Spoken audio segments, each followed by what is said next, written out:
বেগম জিয়ার কবরে এসে দোয়া না করে খালি পানি ছিটায়।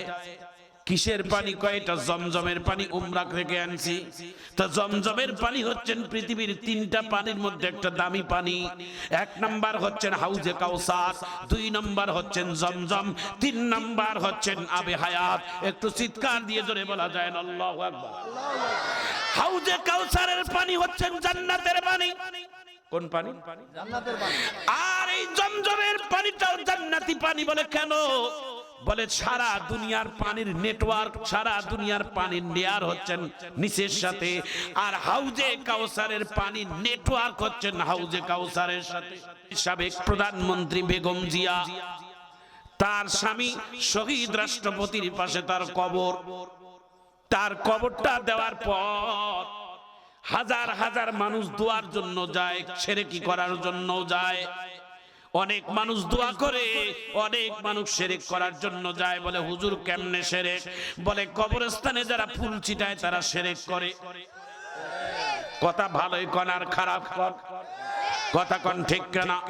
পৃথিবীর জমিনে মানুষ যদি কবরে ফুল দেওয়া যদি জায়েজ হতো, তাহলে আল্লাহর নবীর কবরের থেকে এই পৃথিবীর কবর আর কারো দামি হয় না। কথা কন ঠিক না? ভাইজান আমার, বন্ধুগণ আমার, মৃত্যু ব্যক্তির কবরে টাকা দেওয়া জায়েজ নাই, মৃত্যু ব্যক্তির কবরে কোনো চাওয়া জায়েজ নাই, কবরের কাছে চাওয়া কোনো জায়েজ নাই। বরংস মদিনার রওজার পাশে পুলিশেরা দাঁড়িয়ে থাকে। যখন কেউ রাসূলের রওজার কাছে যায় তখন তারা হাতগুলোকে লাঠি দিয়ে সরাই দেয় আর বলে, যাও, এটা তুমি বেদাত করতেছো, শিরকি করতেছো। নবীর কাছে চাওয়া যাবে না। নবীর আল্লাহ হচ্ছেন আল্লাহ, আমাদের রব হচ্ছেন আল্লাহ। চাইতে গেলে একজনের কাছে চাইবো, তিনি হলেন আমার আল্লাহ।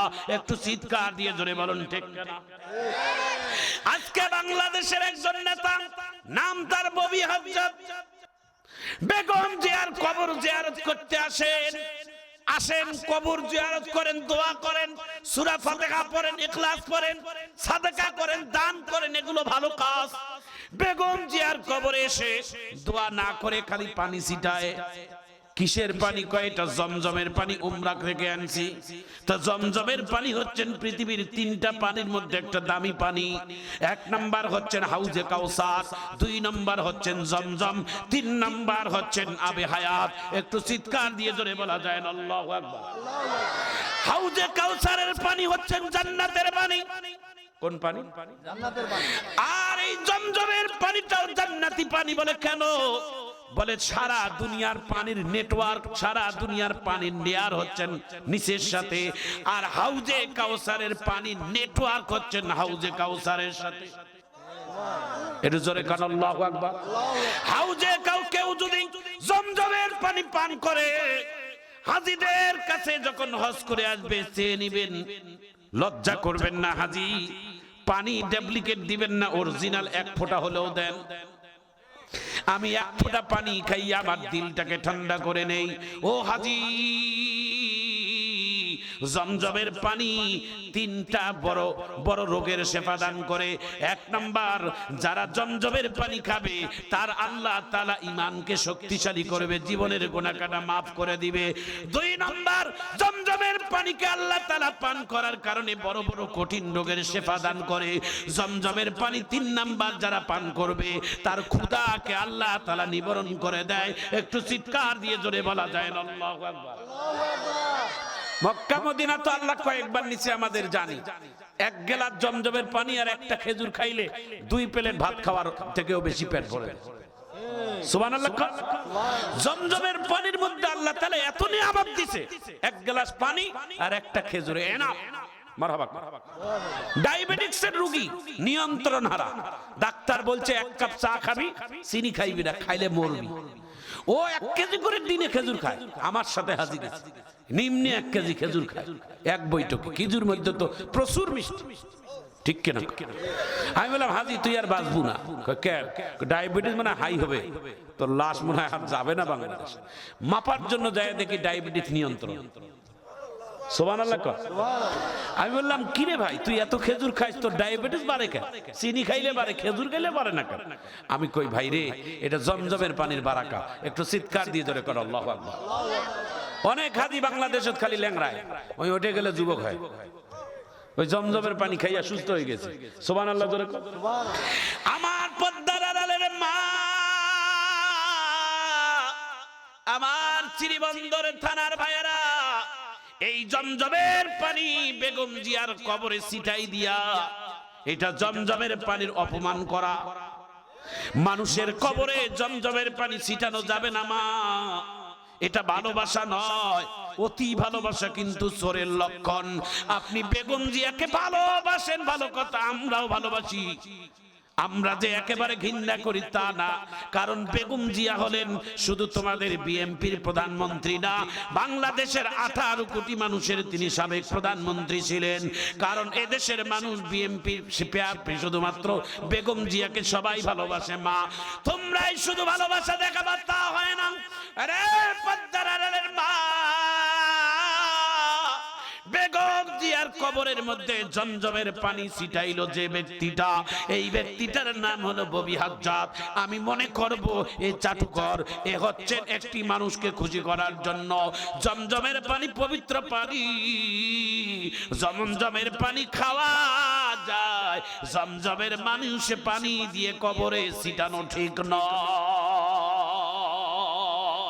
হাত তুলে বলেন, হাত তুলে বলেন ঠিক না? আরো জোরে বলেন ঠিক না? অতি প্রেম চোরের লক্ষণ। কথা বলেন ঠিক না? অতি ভালোবাসা চোরের লক্ষণ। নিজের বাপ করে কবর জিয়ারত করতে যাও না, নিজের বাপে যা কান্দো না, ওখানে ক্যামেরা লাগাইছে এদিন, কথা কান ঠিক না? আরে ও কান্দে না, ও কান্নার ভান করে ইলেকশনের টিকিট নিতে চায়। কথা কান ঠিক না? ও একদিকে ক্যামেরা রাখছে, ওই জন্য কান্নার ভান করে। কথা কান ঠিক না? ওর বাপের কবর কয়বার জিয়ারত করছে প্রশ্ন কর। কথা কান ঠিক না? মোর এই ওয়াজগুলো আপনাদের কাজে লাগবে, একটু মারহাবা কর। আমাকে হক কথা বলাই লাগবে, জোরে বলুন ঠিক না? আমার ভাইজান, আমার বন্ধুগণ, নিজের বাবা মার কবরের পাশে যাবেন, দোয়া করবেন, সূরা ফাতিহা পড়বেন, সূরা ইখলাস পড়বেন, সূরা নাস পড়বেন, সূরা ফালাক পড়বেন, সূরা তাকাসুর পড়বেন, সূরা ইয়াসিন পড়বেন, বাবা মার পাশে যায় দোয়া করবেন। আমিন বল। হ্যাঁ, পৃথিবীর সবথেকে শ্রেষ্ঠ দোয়া সন্তানের বাবা মার জন্য দোয়া করবে, রব্বির হামহুমা। আহা, এই দোয়াটা পড়লে কি হুজুর লাগে? 2টা হুজুর লাগবে? 10টা গরু লাগবে? মানুষ খালি উল্টা, খালি মানুষ মারা গেলে গরু খাসি জব করি, 10টা মানুষ ডাকি, এলাকার মানুষ ডাকি, খায় ঠিক দোয়া নাই। আর খায় কারা? যেলে প্রতিদিন গোস মাছ খায়, উল্লে দাওয়াত পায়, গরিব সিরিয়াল নাই। কথা কন ঠিক কেন? তুমি যদি তোমার বাবা মার নিয়তে দোয়া খার করো, তাহলে আমি বলবো করো, কোনো সমস্যা নাই। এই এলাকার বাছাই করা গরিব মানুষ যারা এই ঈদে আর ওই ঈদে গরুর গোশত ছাড়া কিনতে পারে না, তাদেরকে দাওয়াত করে তাদেরকে মেহমানদারি করো। ওই তো দোয়া খায়ের নামে ওই চেয়ারম্যান, ওই দোয়া খার করে ওই নেতা, ওই দোয়া খার ওই খেতা। কথা কন ঠিক কেন? গরিব তো নাই সিরিয়ালে। কথা কন ঠিক কেন? কি বাজান ঠিক করছি? তো তুমি দোয়া খান করবা, গরিবদেরকে খাওয়াও, যেখানে কোনো বড় লোক থাকবে না। জোরে বলুন ঠিক।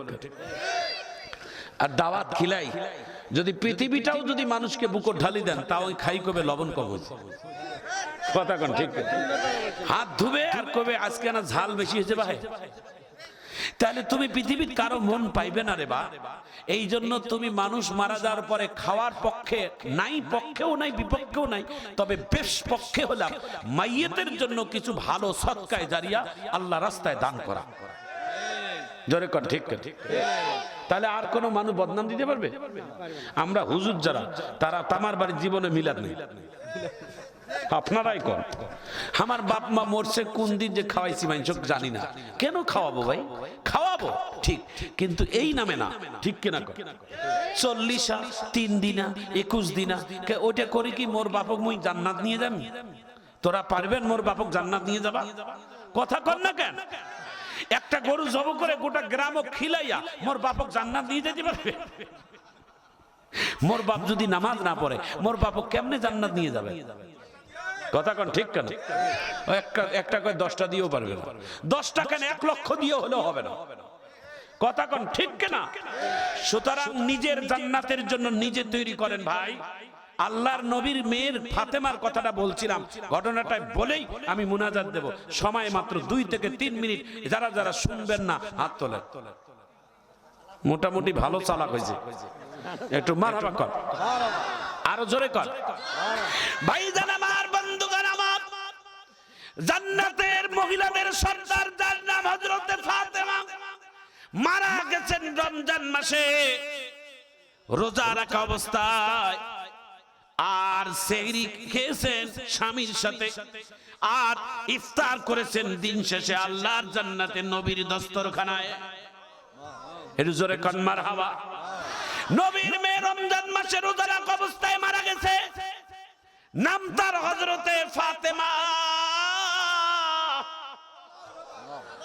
ফাতেমা যেই দিন মারা গেলেন, দিনের বেলা একজন সাহাবী ফাতেমার কবর খুঁড়ছেন। সেই সাহাবীটাও কিন্তু দামি সাহাবী, নাম তার হযরতে আবু যর গেফারি রাদিয়াল্লাহু তাআলা আন। একটু চিৎকার দিয়ে জোরে বলি মারহাবা। আবু যর কবর খোঁড়া রেডি। কবরের মাটির মধ্যে নিজে একটু শুয়ে থাকে, দেখি টেস্ট করে দেখি তো, একটু টেস্ট করি, কেউ তো নাই না, দেখি শুতি এই কবর তো আমাকে একদিন আসে লাগবে। মারহাবা কর। একা ফাতেমার কবরে ছুঁইয়া নিজে নিজে প্রশ্ন করে, মান রব্বুকা ওয়া মান দীনুকা ওয়া মান নাবিয়্যুকা।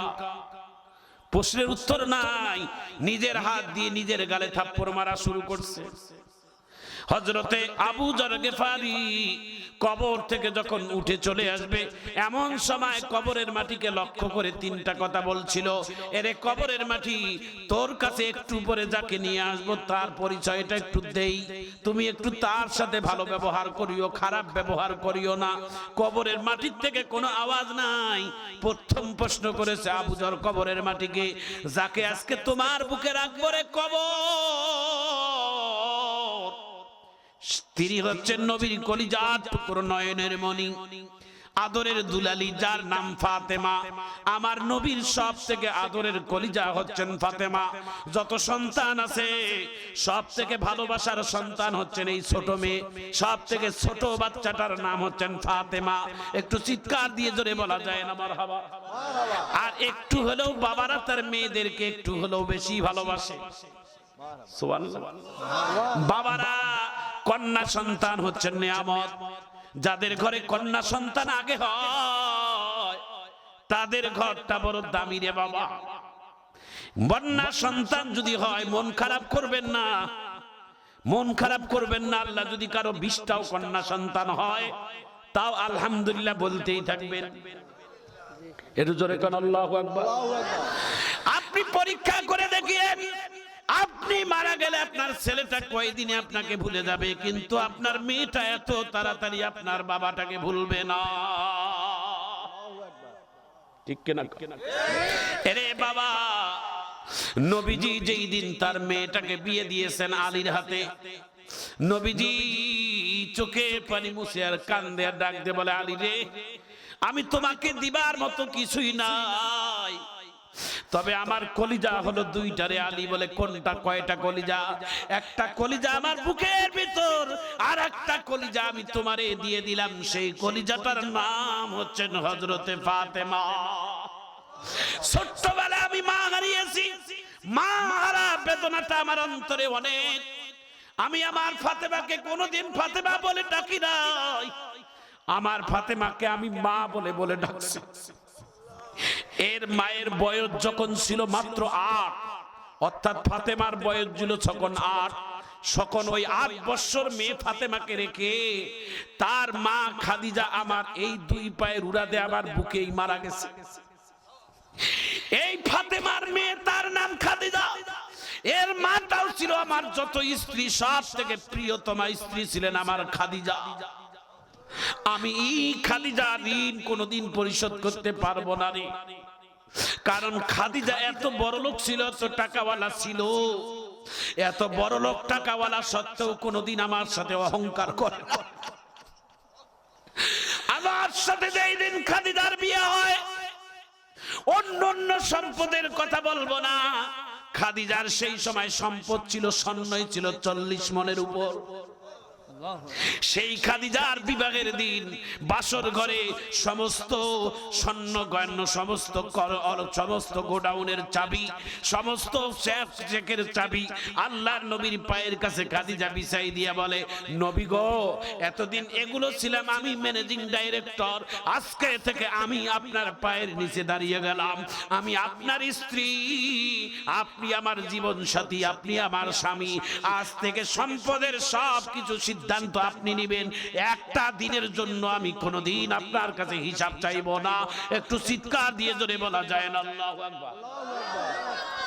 নবীদের বিবি খাদিজা যেই দিন মারা যায়, আল্লাহর নবী গুনে গুনে দেখছেন নবীজির বিবি খাদিজার শরীরের মধ্যে প্রায় 70 টুকরার উপর তালি দেওয়া একটা কাপড়ের মধ্যে, অথচ মক্কার মধ্যে 2-4 জনের মধ্যে বড় লোকের লিস্টে খাদিজা ছিল। এই খাদিজার সম্পদ আল্লাহর নবী জীবিত থাকা অবস্থায় সব বিলীন করে দিন ইসলামের কাজে। আল্লাহর নবীর বিবি খাদিজা কোনোদিন মুখ তুলে আল্লাহর নবী কোনোদিন বলে না। একটু জোরে মারহাবা কর।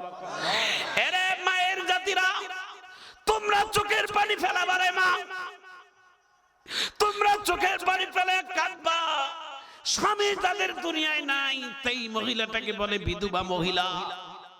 সমাজে এই মহিলাটার কোনো মূল্যই নাই। স্বামী যদি বেঁচে থাকে, ওই মহিলাটার একটা আলাদা দাম থাকে, তার অভিভাবক থাকে, তার একটা গার্জিয়ান থাকে। জোরে বলুন ঠিক কেন ভাইজান? এরে পদ্মার আড়ালের মা, এখন তোমরা একটা মিনিটের জন্য চোখের পানি ফেলে কাঁদবেন রে মা। আমার ভাইজান, আমার বন্ধুগণ, খাদিজা যেই দিন মারা যাচ্ছিল, আল্লাহর নবীর চেহারা দেখে দেখে খাদিজা কান্দে। বিশ্ব নবী খাদিজার চোখের পানি মুছে দেয় আর বলে, নবী খাদিজা রে, তুমি কেন কান্দো? খাদিজা বলে, ইয়া রাসূলুল্লাহ, আমার বয়স যখন 40, আপনার বয়স তখন মাত্র 25। আমি 40 বছরের একজন বয়স্ক মহিলা, আপনি 25 বছরের যুবক ছেলে, আমাকে পছন্দ, আমাকে বিবাহ করেছেন। একটু চিৎকার দিয়ে জোরে বলেন সুবহানাল্লাহ। আল্লাহর নবী খাদিজা থাকা অবস্থায় কোনোদিন দ্বিতীয় বিয়ে করে নাই। সুবহানাল্লাহ।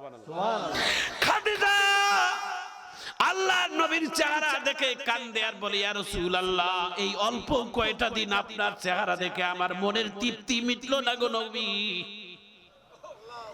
আমি এখন দুনিয়া থেকে চলে যাওয়ার পালা আমার। আমার বুকে বড় কষ্ট হচ্ছে। আমি খাদিজা মনে হয় আর বেশিক্ষণ থাকবো না গো নবী। আপনার কাছে আমার 3টা আবদার, একটু আবদার গুলো একটু আমার পুরা করবেন কিনা? আল্লাহর নবী বলে, খাদিজা,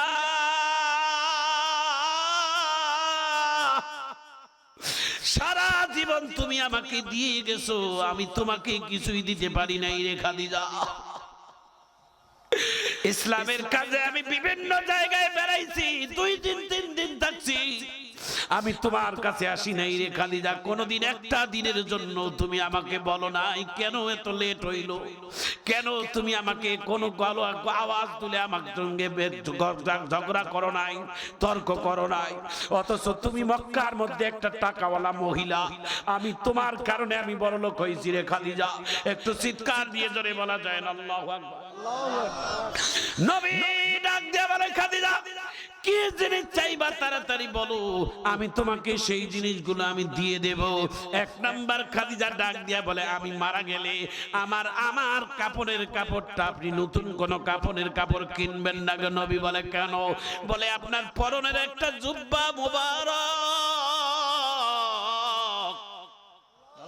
যেই জুব্বা আপনার শরীরের চামড়ার সাথে লাগা ছিল, আপনার ঘাম যেই কাপড়ের সঙ্গে লাগা ছিল, আপনার শরীরের গন্ধের কাপড়টা আমি নিয়ে কবরে যেতে চাই। একটু চিৎকার দিয়ে জোরে বলা যায় না আল্লাহু আকবার। 2 নম্বর গণবী, সবাই মারা গেলে আপনজন লোকটাই কিন্তু কবরে নামে, আপন লোকটাই কিন্তু কবরে নামে সবার শেষে, ঠিক কিনা বলেন? স্ত্রী মারা গেলে স্বামী নামে, আমার ভাইজান, আমার বন্ধুগণ, বাবা মারা গেলে সন্তান নামে, মা মারা গেলে সন্তান নামে। একটু জোরে বলুন ঠিক কিনা? নবীর বিবি খাদিজা ডাক দিয়ে বলে, আমার কবরে আপনি আপন ছাড়া আর কেউ নাই, আপনি আমারে নামাবেন। 3 নাম্বার গো, নবী মাটি দিয়ে সবাই হাত ধুয়ে বাড়িতে যাবে। আপনি নবী, আমার নবী, আমি আপনি নবী আমার। খাদিজার মাথার পাশে বসে থাকবেন। কেন গো খাদিজা, তোমার মাথার পাশে আমি বসে থাকবো? খাদিজা ডাক দিয়ে বলে, নবী গো, মাটি দিয়ে মানুষ 40 কদম দূরে চলে গেলে 2 জন ফেরেশতা এসে যখন আমারে প্রশ্ন করবে, তোমার রব কে, তোমার দিন কি, তোমার ইসলাম কি, তোমার নবী কে, তখন যদি আমি জবাব না দিতে পারি তখন আমার কবরের আযাব শুরু হয়ে যাবে। আমি যদি কবরের প্রশ্নের জবাব না দিতে পারি, আপনি নবী যদি আমার মাথার শিয়রে বসে থাকেন, তাহলে তখন আমার সাহায্য আসবে। এই জন্য আপনি আমার কবরের পাশ থেকে যাবেন না। আল্লাহর নবী ডাক দিয়ে বলে, দিয়ে দিলাম, আমি ওয়াদা দিয়ে দিলাম। আল্লাহর নবীর বিবি খাদিজা মারা গেলেন। বিশ্ব নবী নিজের হাতে খাদিজাকে কবরে রাখলেন। খাদিজার নিজের পরনের কাপড় দিয়ে কাপড়ের কাপড় পেঁচাইয়া কবরে রাখলেন। আল্লাহর নবী খাদিজাকে মাটি দিয়ে সবাই গেছে। বিশ্ব নবীর মাথা শিওরে খাদিজা, আল্লাহর নবী বসে কান্দে। নবীর একজন ভালো বন্ধু ছিলেন খাদিজা, বিপদ আপদের বন্ধু ছিলেন খাদিজা। একটা দিন যদি দেরি হইতো আল্লাহর নবী আসা, খাদিজা মক্কার অলিতে গলিতে নবী করে খুঁজে বেড়াইতো। নবীজির অভিভাবক ছিলেন, নবীজির মাতার ছায়া হিসেবে কাজ করেছেন খাদিজা। আল্লাহর নবীর যেই দিনগুলো কঠিন ছিল সেই দিনের বন্ধু ছিলেন হযরতে খাদিজা। মক্কায় হজ করতে গেলে একটা পাহাড় পাওয়া যায়, ওই পাহাড়টার নাম হলো জাবালে নূর পাহাড়। 2500 ফিট উঁচা পাহাড়। ওই পাহাড়ে আমার নবী চড়তেন। ওহুদের ওই পাহাড়টার নাম হলো হীরা গুহা। ওই পাহাড়ে চড়তেন 3 বছর টানা। আল্লাহর নবী ওহী পাবার জন্য ওই পাহাড়ে কোনো রাস্তা ছিল না, সিঁড়ি ছিল না। আল্লাহর নবীর বিবি খাদিজা খাবারগুলো ওনার ভিতরে কাপড়ের ভিতরে লুকাইয়া আবার নবীর কাছে ওইখানে 3 বেলা খাবার পৌঁছাইয়া দিতে। এই স্ত্রীর কথা আল্লাহর নবী কেমনে বলে? সাধারণভাবে স্বামী মারা যাওয়ার পর স্ত্রী মারা গেলে সেই পুরুষেরা সহ্য করতে পারে, কিন্তু কোন ভালোবাসার স্ত্রী যদি স্বামী বেঁচে থাকতে মারা যায়, ওই স্বামীটা কয়েকটা টুকরো হয়ে যায়, সংসারটা মিসমার হয়ে যায়। আমার ভাইজান, আমার বন্ধুগণ, আজকের পর থেকে স্ত্রীদেরকে সম্মান করবেন, তাজিম করবেন। স্ত্রীরা হচ্ছেন আমাদের জন্য নিয়ামত। অবাধ্য স্ত্রীকে ভালোবাসা দিয়েই জয় করা যায়, মায়ের ডাং দিয়ে কোনোদিন সোজা হয় না। ইসলাম বলেছেন তুমি ভালোবাসা দিয়ে সোজা করো। একটু চিৎকার দিয়ে জোরে বলা যায় না আল্লাহু আকবার, আল্লাহু আকবার। আরে ভাইয়েরা, আমার মা বোনেরা শুনে নাও রে মা, আল্লাহর নবী আকাশের দিকে তাকিয়ে কান্দে। আল্লাহু আকবার। আল্লাহ, আমার খাদিজার কি হলো একটু না জানা পর্যন্ত আমি কেমনে করে বাড়িতে যাই? আর বাড়িতে গেলে আমার খাদিজা না থাকলে আমি তো শূন্য শূন্য লাগবে রে আল্লাহ। নবীজির হৃদয়টা ভেঙ্গে খানখান হয়ে গেছে, কারণ আল্লাহ নবী খাদিজাকে, যত খাদিজা আমার নবীরে ভালোবাসতেন তার থেকে 2 গুণ বেশি আমার নবীও খাদিজাকে বেশি ভালোবাসতেন। একটু চিৎকার দিয়ে জোরে বলা যায় না আল্লাহু আকবার।